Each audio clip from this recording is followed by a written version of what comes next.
नमस्कार, स्वागत आपका अनादि टीवी पर। मैं हूं आपके साथ पारुल। नया साल आने से पहले मध्य प्रदेश में मौसम ने पलटी मार ली है। प्रदेश में मौसम का मिजाज पूरी तरह से बदल गया है और कई जगह बारिश भी हो रही है। ठंड के साथ बारिश से लोगों का घर से निकलना मुश्किल हो गया है। मौसम विभाग के मुताबिक अगले 2 दिन तक कई जिलों में हल्की बारिश के साथ साथ ओले गिर सकते हैं। लेकिन इस बीच सवाल यही कि इस बदलते मौसम से फसलों को नुकसान होगा या फायदा? कोरोना संक्रमण कमजोर पड़ेगा या फिर घातक होगा? बुजुर्ग और बच्चे इससे कितना प्रभावित होंगे और उन्हें कितना अलर्ट रहने की जरूरत है? इन तमाम चीजों को लेकर आज हम बारिश से जुड़े ऐसे तमाम सवाल जानेंगे और जवाब देंगे एक्सपर्ट्स। आप देखते रहिए अनादि विशेष।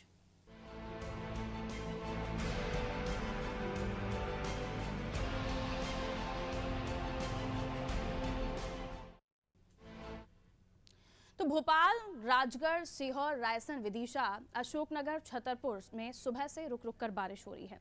सागर, होशंगाबाद, मुरैना, आगर मालवा की अगर बात करें तो यहाँ के भी हालात ठीक नहीं है। शिवपुरी के कोलारस में एक दिन में 1 इंच बरसात हो गई। मध्य प्रदेश के ज्यादातर हिस्सों में बादल छाए हुए हैं। मौसम वैज्ञानिकों के मुताबिक उत्तर में काफी बर्फबारी की वजह से प्रदेश के ज्यादातर इलाकों में हल्की बारिश हो सकती है। कुछ इलाकों में ओले भी गिर सकते हैं। मौसम का ये हाल 28 और 29 दिसंबर तक रहने वाला है। 30 दिसंबर से प्रदेश में कोहरा छा सकता है। 31 दिसंबर और 1 जनवरी को अच्छी ठंड पड़ने के आसार हैं। दिन का तापमान काफी नीचे जा सकता है। दरअसल पाकिस्तान में पश्चिमी विक्षोभ चक्रवाती घेरे के रूप में सक्रिय है। एक ट्रफ लाइन पश्चिमी मध्य प्रदेश से गुजर रही है। पाकिस्तान के दक्षिणी हिस्से में चक्रवातीय गतिविधियां अरब सागर के काफी पास हैं। इसी कारण बहुत ज्यादा नमी हो रही है। इसका असर ट्रफ लाइन में काफी अस्थिरता के साथ दिखाई देने लगा है। अचानक से जो बेमौसम बारिश हुई है उससे रबी की फसल के लिए इस बारिश को फायदेमंद बताया जा रहा है। और अभी किसान खेतों में ट्यूबवेल चलाकर पानी दे रहे थे। बारिश होने से उनका डीजल का खर्च बच जाएगा। ये थोड़ा सा अच्छी सुकून वाली बात है, क्योंकि काफ़ी महंगा उन्हें डीजल पेट्रोल का खर्च पड़ता है, जिसकी वजह से उनकी फसलें महंगी हो जाती है। लेकिन अगर इस दौरान ओले गिरते हैं तो किसानों की फसल चौपट भी हो सकती है। इस बारिश का प्रदेश के किस जिले में कैसा प्रभाव रहा, इसके लिए जगह जगह हमारे संवाददाता तैनात हैं। साथ ही कृषि विशेषज्ञों के जरिए फसलों के नफा नुकसान की जानकारी हम आप तक पहुंचाएंगे, ताकि हमारे किसान भाइयों को भी सुविधा हो सके, जनता को ये पता चल सके कि आने वाले समय में अगर खेती किसानी को नुकसान होता है तो क्या प्रभाव पड़ेंगे। और इसके अलावा हेल्थ सबसे प्रायोरिटी, आपका स्वास्थ्य, इस पर क्या प्रभाव पड़ेगा ये हम जानने की कोशिश करेंगे। जगह जगह से हमारी टीम यानी हमारे संवाददाता जुड़े हुए हैं, उनसे हम जानेंगे। भोपाल से नीलेश हमारे साथ जुड़े हुए हैं। देखिए, भोपाल में भी जो बारिश का दौर है वो शुरू हो गया है। हालांकि बिन मौसम बारिश से कहिए और ठंड बढ़ाने वाली बारिश से कहिए, लेकिन इससे क्या नफा होगा, क्या नुकसान होगा, स्वास्थ्य पर कितना प्रभाव पड़ेगा और कृषि विशेषज्ञों का इस पर क्या मानना है? नीलेश, नीरज, आवाज मिल रही है आपको? नीरज, सवाल सुन पाए आप मेरा? जी जी बिल्कुल। देखिए पारुल, आज से जो समय एकदम करवट ले लिए। आज सुबह से बादल छाए हुए हैं, सूरज जो है आज नहीं निकला है और ठंड भी है जो काफी हद तक बढ़ गई है। कई जिलों की बात की जाए तो कई जिलों में बारिश भी हुई है। हमारे साथ मौसम वैज्ञानिक साथ हैं, उनसे जानते हैं ये मौसम कब तक रहेगा और कहाँ कहाँ कितनी बारिश हुई है। मैडम, ये मौसम आज बिल्कुल मौसम ने करवट ले ली है, तो क्या स्थिति रहेगी प्रदेश में मौसम? देखिए, प्रदेश में आज वर्षा की गतिविधियां सक्रिय रहेंगी। काफी मतलब मध्य प्रदेश के लगभग सभी इलाकों में बादल छाए रहेंगे और पूर्वी मध्य प्रदेश के इलाके हैं जो कि जबलपुर, सागर, शहडोल संभाग के जो हिस्से हैं, ग्वालियर, चंबल, ये जो सारे संभाग जिन्हों के बता रहे हैं, उन सारे संभागों में बादल और गरज चमक की स्थिति रहेगी और कहीं कहीं पर बरसात की गतिविधियां भी होती रहेंगी। और विशेषकर जो पूर्वी मध्य प्रदेश के इलाके हैं, जिसमें शहडोल और सागर प्लस जबलपुर संभाग के इलाके, वहां पर कहीं कहीं पर ओलावृष्टि भी हो सकती है। कुछ समय के लिए 5 से 10 मिनट के लिए छोटे छोटे गाँव में या पैचेस में कहीं कहीं पर हेस्टॉर्म भी हो सकते हैं। तो इस तरीके से मिला जुला मौसम प्रदेश में देखने को मिलेगा। और आने वाले दिनों की अगर बात करें तो जो मौसम में जो अभी परिवर्तन देखने को मिल रहा है, ये 48 घंटों तक सक्रिय रहेंगे प्रदेश के अंदर। उसके बाद जो मौसम में फिर से बदलाव आएगा और शुष्क मौसम रहेगा। तापमानों में क्रमिक तौर से गिरावट देखने को मिलेगी और इस तरीके से आने वाली जो नववर्ष की जो शुरुआत होगी वो एक अच्छी ठंड के साथ होगी। तो हमारे साथ मौसम वैज्ञानिक ममता यादव जी थी। उनका कहना है कि जो आने वाला जो साल है उसमें मौसम खुला मिलेगा, लेकिन अभी कई जगह जो है ओलावृष्टि होने की भी संभावना है। यदि किसानों की बात की जाए तो फिलहाल अभी इतनी बारिश नहीं हुई है कि फसलों का नुकसान हुआ हो, लेकिन यदि आगे ज्यादा बारिश होती है तो जाहिर सी बात है कि फसलों का नुकसान देखने को मिलेगा। और साथ में यदि बीमारियों की बात की जाए तो जिस तरह से मौसम बदला है, तो लोगों को जो है सर्दी, खांसी, जुकाम होना लाजमी है। लेकिन कोरोना का जो आजकल जो आंकड़े जिस तरह से बढ़ रहे हैं, यदि उनकी बात की जाए तो आज 42 मामले कोरोना के सामने आए। लेकिन इस तरह का यदि मौसम रहा तो कहीं न कहीं जो सर्दी जुकाम की जो मरीज हैं, उनकी तादाद में वृद्धि हो सकती है। जी, पारुल। बिल्कुल नीरज, आपने सही कहा कि सर्दी ज़ुकाम के मरीज़ बढ़ सकते हैं और ये वो सीज़न है, यानी हम अगर ह्यूमन बॉडी की बात करें, मानव शरीर की बात करें, तो सर्दी ज़ुकाम से भी आपका इम्यूनिटी लेवल जो है वो कमज़ोर पड़ता है, जैसा कि डॉक्टर्स भी बताते हैं। और अगर ये हालात होते हैं तो जिससे हम डर रहे हैं नीरज, यानी ओमिक्रॉन का खतरा आने वाले समय में, इससे भी फिर हमें बचना होगा। तो अब ये जानने की ज़रूरत होगी कि जो विशेषज्ञ हैं, जो डॉक्टर्स हैं, जो एक्सपर्ट हैं, वो इस मामले में क्या राय रखते हैं। अगर आपकी कोई बातचीत हो पाई हो तो दर्शकों को जानकारी दें। जी, बिल्कुल। देखिए, ओमिक्रॉन के भी काफ़ी मामले प्रदेश में सामने आ गए हैं। वहीं यदि बात की जाए कोरोना के मामलों की, तो 42 मामले अभी सामने आए हैं। हालाँकि सरकार पूरी तरह से तैयार है। आज मुख्यमंत्री शिवराज सिंह चौहान से जब हम लोगों की बात हुई तो उनका साफ तौर से कहना था कि पूरी तैयारियाँ प्रशासन कर रहा है, लेकिन जो प्रिकॉशन है, वो लोगों को बरतना है। जिस तरह से मास्क लगातार लोगों को लगाए रखना है, जिससे आगे जो है आंकड़े ना बढ़े। लेकिन जिस तरह से मौसम ने करवट ली है, मौसम अब कहीं न कहीं अस्पतालों में मरीजों की संख्या बढ़ाएगा, क्योंकि छोटे बच्चों पर इसका ज़्यादा खतरा होगा। जिस तरह से मौसम बिल्कुल। बदला है, ठंड काफ़ी तेज़ हो गई है। लेकिन जिस तरह से मौसम वैज्ञानिक से बात की तो उनका कहना है ये ज़्यादा दिन नहीं रहेगा, सिर्फ़ 2-3 दिन की बात है। और 2-3 दिन बाद एक बार इनसे जान लेते हैं कब तक मैडम ये मौसम कब तक ऐसा रहेगा और कितनी सावधानी बरतने की ज़रूरत है? देखिए, मौसम का जो परिवर्तन देखने को मिल रहा है, वो 2 से 3 दिन के अंदर ही है। उसके बाद मौसम में फिर बदलाव आएगा और मौसम जो है साफ हो जाएगा, शुष्क मौसम रहने लगेगा प्रदेश में। और सावधानी के तौर पर जो कोविड एप्रोप्रिएट बिहेवियर है, वो सभी लोगों को उसका पालन करना चाहिए। गवर्नमेंट की जो गाइडलाइंस है, उनका अनुसरण करते हुए, अपने जन सामान्य के जीवन में उनको अपनाते हुए इन दिनों में जो अपने खान-पान से संबंधित है, उन सारी सावधानियों को रखेंगे, तो कोविड का जो स्प्रेड है, उससे हम कुछ काफ़ी हद तक बच पाएँगे। तो पारुल, देखा आपने कि जिस तरह से सावधानी बरतने की इस समय काफ़ी ज़रूरत है। मौसम वैज्ञानिक का कहना है और साथ में डॉक्टरों को भी यही कहना है। जी, पारुल। नीरज, बहुत शुक्रिया जानकारी देने के लिए। तो उस वक्त लाइव हमारे साथ मौसम वैज्ञानिक भी जुड़े हुए थे, एक्सपर्ट्स, जिन्होंने मौसम को लेकर जानकारी दी और बताया कि आने वाले कुछ समय तक के लिए ही ये बारिश का दौर है, बाकी सामान्य हो जाएगा। लेकिन ये बारिश ठंड ज़रूर बढ़ाएगी और साथ ही साथ सर्दी जुकाम के पेशेंट्स के बढ़ने का भी की भी आशंका है। और ये भी बेहद ज़रूरी है कि छोटे बच्चों में सर्दी खांसी का ज़्यादा प्रभाव होता है। और इसीलिए हम बार बार लगातार आपसे कहते हैं कि इस वक्त ये जो दौर, कोरोना का दौर जो चल रहा है, कोरोना का जो काल चल रहा है, इस वक्त सबसे ज़्यादा ज़रूरत है कि आप अपनी इम्यूनिटी पर ध्यान दें। आपकी रोग प्रतिरोधक क्षमता अच्छी होगी, ज़्यादा होगी, तो आप किसी भी तरह के जुकाम, सर्दी, खांसी या किसी भी बीमारी से फाइट करने के लिए सक्षम होंगे। लेकिन आपको ध्यान इस बात का रखना होगा। देखिए, हम बार बार हमारे शुरू से ही आयुष विभाग भी इस बात को लेकर जानकारी देता रहा है कि आप उन चीज़ों का सेवन करें जो आपकी रोग प्रतिरोधक क्षमता को बढ़ाने का काम करें। बाहर का खाना या फिर ऐसी कोई चीज़ का सेवन ना करें जो आपकी जो डाइजेस्टिव सिस्टम है या फिर आपकी बॉडी को किसी तरह का नुकसान पहुंचाए, तो इस बात का ध्यान रखिए। और अब जो बारिश की लेकर हम लगातार आपसे चर्चा कर रहे हैं, बात कर रहे हैं, बारिश इस वक्त हम देख रहे हैं प्रदेश में हो रही है और रुक रुक कर बारिश का दौर कई जगहों पर जारी है। एक्सपर्ट्स का ये भी मानना है कि हो सकता है ओले भी पड़े, ओलावृष्टि होती है अगर, तो किसानों की फसलों को नुकसान हो सकता है और ये नुकसान आने वाले समय में काफ़ी परेशान कर सकता है। क्योंकि किसानों को हुआ नुकसान यानी फसलें हुई महंगी, यानी जो भी आपके पास पहुँचने वाली चीज़ें होती हैं उसमें कुछ ना कुछ अनुमानित बढ़ोतरी राशि में हो जाती है। और इसीलिए हम अलग अलग जगहों पर जाने की कोशिश कर रहे हैं ताकि आप तक अलग अलग जगहों के मौसम के मिजाज को बता सकें, कहाँ किस तरह की ठंड पड़ रही है। क्योंकि इस दौरान कई लोग ट्रैवल भी करते हैं, छुट्टियों का सीज़न है, तो इस सीज़न में कहाँ आपको किस तरह का ध्यान रखना है जान लेते हैं। ग्वालियर की बात, बुंदेलखंड का क्षेत्र जहाँ पर अमूमन हम देखते हैं ज़्यादा ठंडी पड़ती है अजय, और ठंडी कैसी है वहाँ पर, सर्दी कैसी है ये बताएं, पानी किस तरह से गिरा, रुक रुक कर बारिश हो रही है, अभी भी मौसम का हाल जो है वो भी बताएं, और इसके अलावा किसानों की किस तरह की चिंता है, इस बारे में चर्चा करें। जी, हम ग्वालियर की बात करें तो सुबह 3:30 बजे से लगातार बारिश हो रही है। कहीं न कहीं रुक-रुक के बारिश भी होती जा रही है। वहीं अगर जो बरसात हो रही है तो उसमें किसानों की भी ओलावृष्टि होती है तो फसल की नुकसान ज़्यादातर देखने को मिलेगा। वहीं बीमारियाँ जो होंगी वो भी उत्पन्न पैदा होंगी बीमारियाँ। साथ ही साथ यहाँ ऐसी ठुठुरन बड़ी सर्दी है जो लोगों को घर से निकलना मुश्किल हो रहा है। साथ ही साथ मैं अभी चौराहे पे खड़ा हूँ, यहाँ साथ में लोग मौजूद हैं मेरे। क्या नाम है आपका?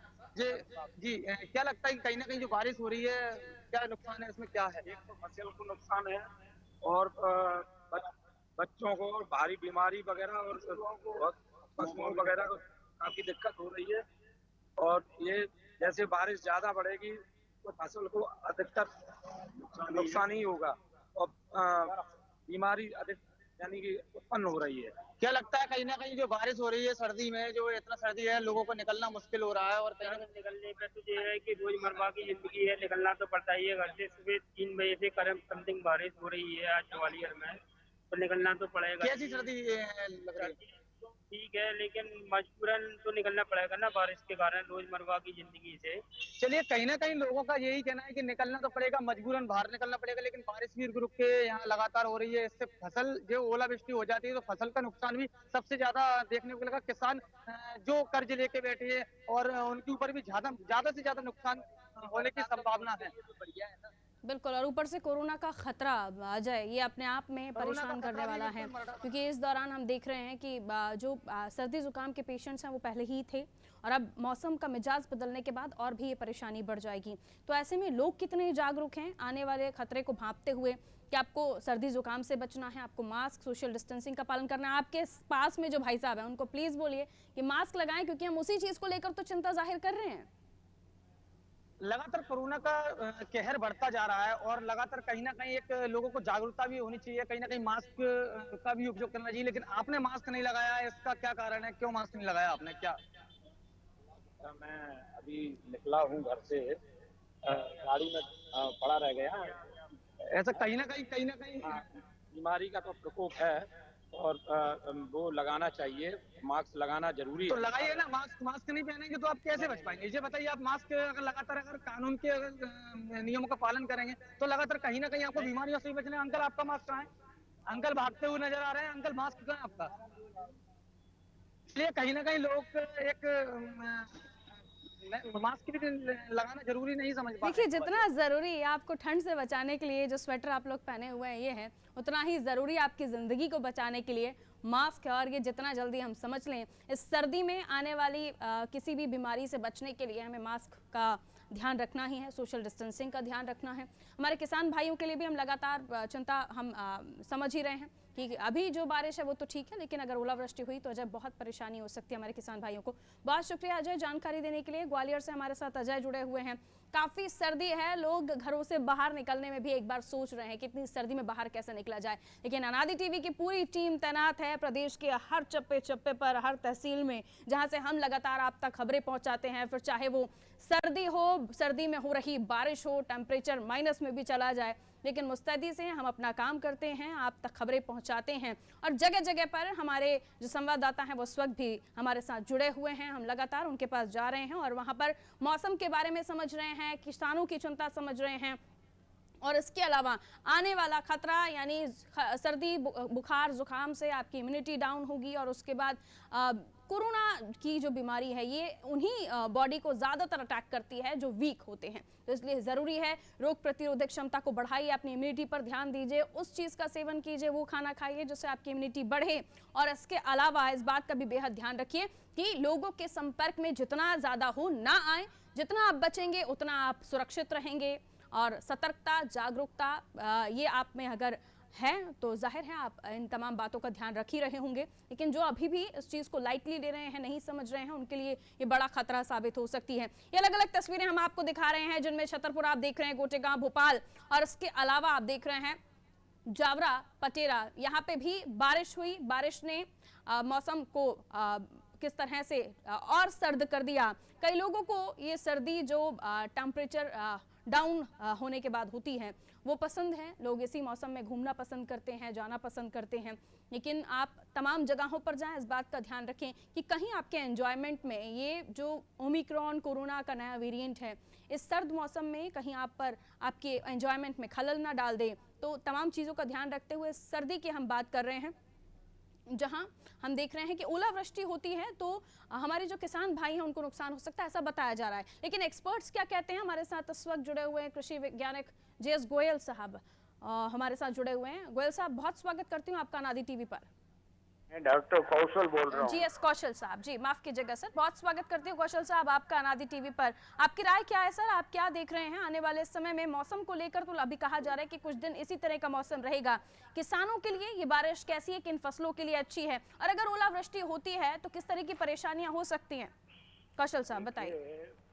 ये तो मावठा कहलाता है, ठंड में मावठा आता है। मावठा बहुत अच्छा होता है सभी फसलों के लिए, क्योंकि इस समय फसलों को पानी की जरूरत है। इसलिए जो भी फसल लगी हुई है किसी को भी नुकसान नहीं है, फायदा ही फायदा होना है। बस अब जो ओले वाली बात है, ओले पे किसी का कंट्रोल नहीं हो सकता है। ओला गिरेगा तो ना तो उसको हम रोक सकते हैं, और वो गिर गया तो उसके बाद तो फिर ये रहता है कि जहाँ जैसा गिरा है, ज्यादा गिर गया, नई फसल लगाओ। नई फसल मतलब सब्जियों पे आप जा सकते हो या देरी से बोने वाली फसलों पे जा सकते हो। परंतु ये अच्छा है, ज्यादा दिन रहेगा, ज्यादा दिन बादल रहेंगे तो फिर बीमारी वो कीट प्रकोप बढ़ जाता है, तो नुकसान होने की संभावना रहती है। दूसरी बात ये होती है कह रहे हैं ये जो बारिश है और आने वाले दिनों में कुछ इस तरह की और बारिश जो रुक रुक कर हो रही है, हल्की बारिश, ये किसानों की फसलों के लिए अच्छे, फिर फसलें कोई भी वो फायदा ही फायदा है भाई, इससे लिए कोई नुकसान नहीं है। क्योंकि किसान तो वैसे बिजली के लिए परेशान है, बिजली उसको उतनी मिल नहीं पाती है, तो कम कम ये पानी गिर आने से जरा बिजली के ऊपर भी लोड कम हो जाएगा और किसान भी जो है थोड़ा आराम कर लेगा। बिल्कुल कौशल साहब, अब क्योंकि हमने जब चर्चा की तो कहा अगर आने वाले समय में ज्यादा ओलावृष्टि जैसे हालात होते हैं तो क्या कंडीशन बनती है सर? भाई देखिए, ओलावृष्टि होगी तो ओलावृष्टि को कोई नहीं रोक सकता। ओला गिरेगा तो गिरेगा, और जहाँ भी गिरेगा वहाँ फसलों को वो बुरी तरह से नुकसान पहुँचाता है जी। और उसके बाद किसान के पास एक ही वो रह पाता है कि यदि उसके पास सिंचाई के साधन उपलब्ध है तो वो सिंचाई करके दूसरी फसल जो भी उस समय हो सकती है, विशेष रूप से सब्जियां जल्दी हो जाती हैं, तो वो लगा सकता है जी। इसके अलावा ओले का आप कुछ नहीं कर सकते कि जैसे पाला पड़ता है तो उसके अंदर तो फिर आप धुआं कर लेते हो, दूसरे उपाय करके पाले से बचाव कर लेते हो, पर ओले से कोई उपाय नहीं है कि अपन बचाव कर सके। बहुत शुक्रिया सर जानकारी देने के लिए। तो जीएस कौशल साहब कृषि विशेषज्ञ हमारे साथ जुड़े हुए थे, उन्होंने ये बताया कि जो बारिश है बेहद अच्छी है फसलों के लिए फिलहाल, लेकिन अगर ओलावृष्टि होती है तो आने वाले समय में ओलावृष्टि ज़रूर फसलों को नुकसान दे सकती है और इसका कोई उपाय भी नहीं है। अगर ये ओलावृष्टि हुई तो फसलें बर्बाद होंगी, तबाह होंगी, और इसलिए किसान भाई हमारे यही दुआ करते हैं कि बारिश तो हो लेकिन ओलावृष्टि ना हो। और लगातार हम इसको लेकर चर्चा भी कर रहे हैं क्योंकि जगह जगह पर मध्य प्रदेश में बारिश हो रही है और रुक रुक कर हो रही बारिश फिलहाल तो अच्छी है, लेकिन कुछ दिनों तक ये दौर चलेगा। ठंड भी बढ़ेगी, सर्दी का एहसास भी आपको अब होने लगा होगा। अब तक आप अगर ऐसा महसूस कर रहे होंगे कि ठंड नहीं है तो अब आपको वो एहसास भी होने लगेगा। लेकिन इस बीच लगातार हमारी अपील यही कि आप अपनी सेहत का भी ध्यान रखें, क्योंकि डॉक्टर्स का भी अनुमान है कि इस बारिश के बाद सर्दी जुकाम के पेशेंट्स ज़्यादा पड़ेंगे। होशंगाबाद से आलोक हमारे साथ बने हुए हैं। आलोक, होशंगाबाद में क्या कुछ इस वक्त बारिश को लेकर स्थिति बनी हुई है और किसानों का इस वक्त क्या कहना है इस मामले को लेकर, और ये भी आपसे जानने की कोशिश करेंगे कि वहाँ पर स्वास्थ्य विशेषज्ञों का क्या मानना है, लोगों का क्या कहना है, बताइए आलोक। देखिए पारुल, सबसे पहले मौसम का हाल बयां आपको मैं कर दूं। होशंगाबाद जिले की अगर हम बात करें तो होशंगाबाद जिले में अभी स्थिति ये है कि पिपरिया विकास खंड के सांडिया में, जो कि नर्मदा तट पर स्थित है, काफी तेज बारिश हुई। वहां पर काफी तेज बारिश हुई। गेहूं की फसल के लिए ये बारिश बहुत अच्छी है। कह सकते हैं कि संजीवनी बूटी का काम ये बारिश करेगी। लेकिन अगर बात करें हम चने की या सब्जी वाली फसलों की, तो सब्जी वाली फसलों को निश्चित तौर पर नुकसान होगा। वहीं अगर हम बात कर लें मध्य प्रदेश के एकमात्र हिल स्टेशन सतपुड़ा की रानी पचमढ़ी की, तो सतपुड़ा की रानी पचमढ़ी का मैं आपको हाल बयां कर दूं कि सतपुड़ा की रानी पचमढ़ी में इस समय तेज बारिश हुई है और काफी तेज ओले गिरे हैं। तो वहां पर इस समय जो टूरिस्ट पर्यटन, काफी टूरिस्ट जमा है। पचमढ़ी के होटल लगभग फुल हो चुके हैं। टूरिस्ट नए साल का आगाज करने पहुंचे हैं, नए साल को वेलकम करने के लिए वहां पर जमा हुए हैं। लेकिन आज उनका जो मजा है वो किरकिरा ओले ने कर दिया है। लगातार बहुत तेज ओले गिरे हैं और अभी जो मेरी करंट स्टेटस देने से पहले वहां पचमढ़ी से मेरे सूत्र से बात हुई तो उसने कहा कि अभी फिलहाल में ओला अभी जाके थमा है, तो काफी तेज ओलावृष्टि भी हुई है। लेकिन पचमढ़ी में अगर बात करें तो खेती की कोई जमीन नहीं है। पचमढ़ी में सारे पहाड़ हैं, पूरा हिल स्टेशन है, तो वहाँ कोई नुकसान इससे होना नहीं है। अब बात आपने स्वास्थ्य की कर रहे हैं, तो स्वास्थ्य की बात करें तो पिपरिया में, होशंगाबाद में, यहाँ पर सारे ऑक्सीजन के प्लांट लगाए जा चुके हैं। ऑक्सीजन की कहीं कोई कमी नहीं है। स्वास्थ्य अमला लगातार मॉनिटर कर रहा है। और ओमिक्रॉन की बात करें तो ओमिक्रॉन के भी यहाँ कोई भी मामला नहीं है और इसको लेकर लगातार टेस्टिंग जारी। और सबसे बड़ी बात पारुल, वैक्सीनेशन सरकार लगातार बढ़ा रही है। लोगों को हम अगर हम अनादि टीवी के माध्यम से प्रेरित कर रहे हैं, तो समाज सेवी अपने माध्यम से प्रेरित कर रहे हैं, राजनेता अपने माध्यम से प्रेरित कर रहे हैं। किसी भी प्रकार से तीसरी लहर को आने के रोकने के लिए सभी लोग पूरी तरीके से मुस्तैद हैं। बाकी ये जो है, ये जो ठंड का जो है 3rd डिग्री टॉर्चर लगातार जारी है। Over to you Parul. बहुत शुक्रिया जानकारी देने के लिए आलोक। ये तो ठंड का ये जो 3rd डिग्री टॉर्चर है, सही कहा आलोक ने, ये लगातार जारी है और कुछ दिन और आपको ये झेलना पड़ेगा। टूरिस्ट प्लेसेस, इसमें पचमढ़ी, सतपुड़ा की रानी जैसे कहा जाता है मध्य प्रदेश में, वो वहाँ की हम बात करें तो काफ़ी यहाँ पर ओला गिरा है और अब जाकर वो ओला थमा है। तो काफ़ी टूरिस्ट वहाँ पर मौजूद हैं। काफ़ी अच्छी ठंड पचमढ़ी में पड़ रही है, लेकिन बाकी जगहों का हाल मौसम कुछ ये है कि बारिश तो हो रही है, ठंडी भी बढ़ रही है। तो इस बारिश से फिलहाल किसानों के चेहरे पर खुशी है, लेकिन अगर ये बारिश ओलावृष्टि में बदलती है तो काफ़ी नुकसान हो सकता है। लेकिन फिलहाल तो यही कहा जाएगा कि बारिश अच्छी है, मौसम अच्छा है, सर्दी भी अच्छी हो गई है। बस ख्याल रखिए अपना, ताकि ये जो मौसम है कहीं आपकी परेशानी ना बढ़ा दे। दीजिए इजाज़त, रखिए अपना ख्याल। नमस्कार।